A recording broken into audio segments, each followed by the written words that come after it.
chị bé vừa sâu bó nó giờ bé sâu bó chị vừa chơi chả nên lầu nà chả nên lầu tôi chọi nhá thia chả lầu lên nà dạ lên nà nó chị nó bé chợ đùa ho nhó chị nó nói cho của bé thia của từ nhá này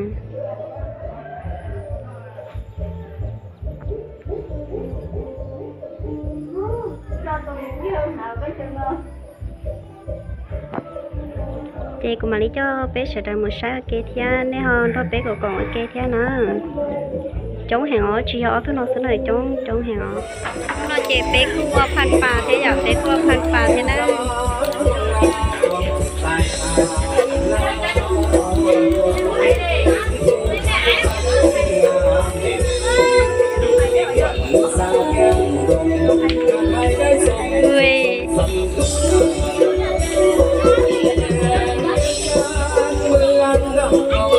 mà nhớ thủ câu nè nhớ thủ câu không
chắc tôi ba chống sự quên tới liền nhá giờ có chuyện nào đây nha bà nhắn rồi giờ có không chị đâu nào thế à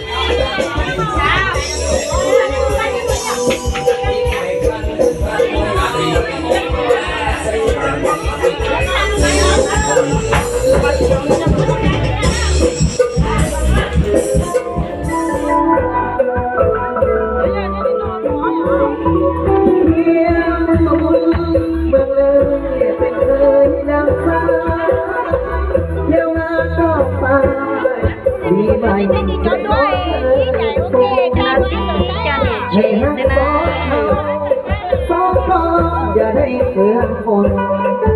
thất hào giờ đây sương số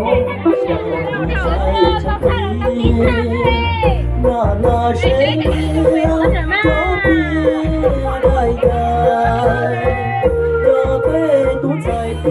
cho tù mùa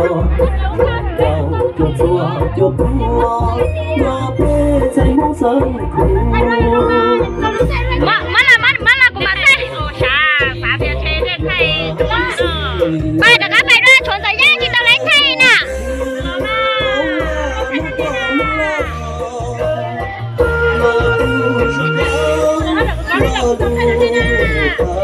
chuẩn thời gian thì tao lấy thay này à chỉ ta đua thì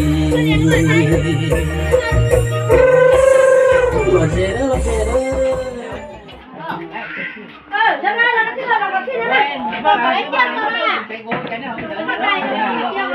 tàu nó bên nó chỉ bé tàu là chỉ bé bán nó xí nè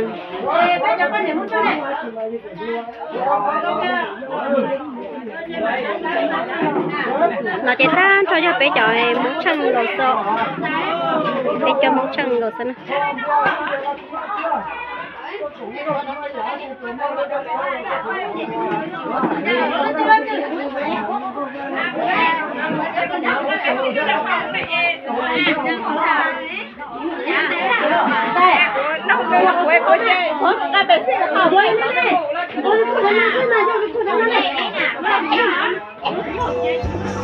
nó món chè bia đó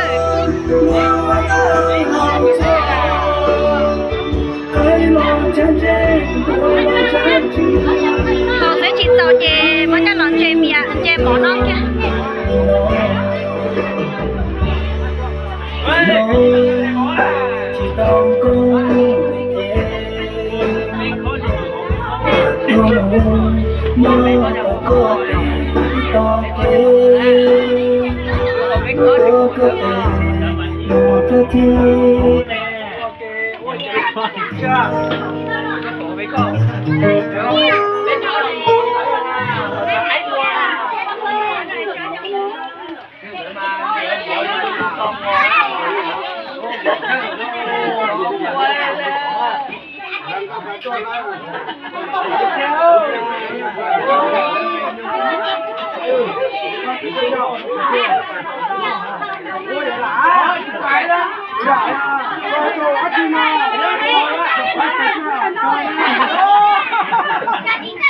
Cái chưa là cái à, chỉ là cái đó là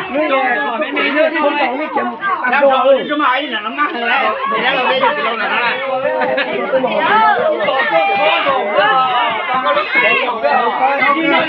Rồi á.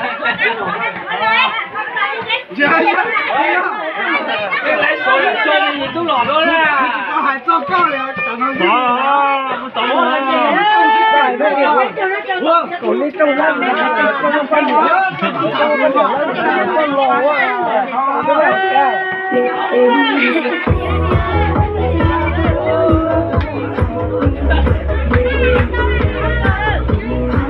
bắt đầu chỉ lo trăng rồi chỉ lo này nữa chơi mất á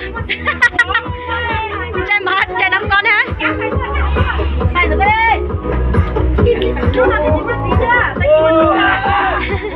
mất món chơi bia thì 5 con thì nọ xứ này món chơi bia đó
Hãy subscribe cho kênh Ghiền Mì Gõ để không bỏ lỡ những video